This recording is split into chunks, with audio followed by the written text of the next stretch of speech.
മാമ്പഴം കൊണ്ടുള്ള നല്ലൊരു സ്മൂത്തി കണ്ടു നോക്കാം. 2-3 നന്നായിട്ട് പഴുത്ത മാമ്പഴം ഫ്രിഡ്ജിൽ വെച്ച് നന്നായിട്ട് തണുപ്പിച്ച് അത് കഷ്ണങ്ങളാക്കി മിക്സിയുടെ ജാറിലിടുക. കൂടെ 2 സ്പൂൺ മില്ലറ്റ്സും ആവശ്യത്തിന് പഞ്ചസാരയും. ഞാൻ 3 സ്പൂൺ പഞ്ചസാര ചേർത്തിട്ടുണ്ട്. ഫ്രീസറിൽ വെച്ച് നന്നായിട്ട് തണുപ്പിച്ച പാലിൽ നിന്ന് അല്പം പാൽ കൂടെ ചേർത്ത് ഈ മിക്സ് നന്നായിട്ട് ബ്ലെൻഡ് ചെയ്തെടുക്കുക. ഒട്ടും തരിയില്ലാതെ പേസ്റ്റ് പോലെ അരച്ചെടുക്കണം. ഞാൻ 1/2 ലിറ്ററിൻ്റെ പാക്കറ്റ് പാലാണ് ഉപയോഗിച്ചിരിക്കുന്നത്. തിളപ്പിക്കാത്ത പാൽ. തിളപ്പിച്ച് വേണ്ടവർക്ക് തിളപ്പിച്ച് തണുപ്പിച്ച പാൽ ഉപയോഗിക്കാവുന്നതാണ്.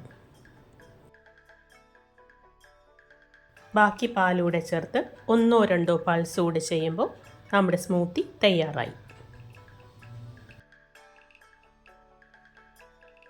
ഇനി സെർവിങ് ഗ്ലാസ്സിലേക്ക് മാറ്റാം.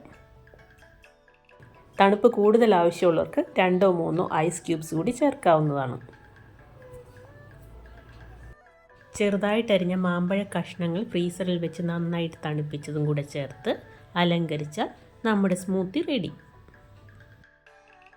ഇഷ്ടപ്പെട്ടാൽ ഇതേപോലെ ഒന്ന് ഉണ്ടാക്കി നോക്കണേ. Thank you.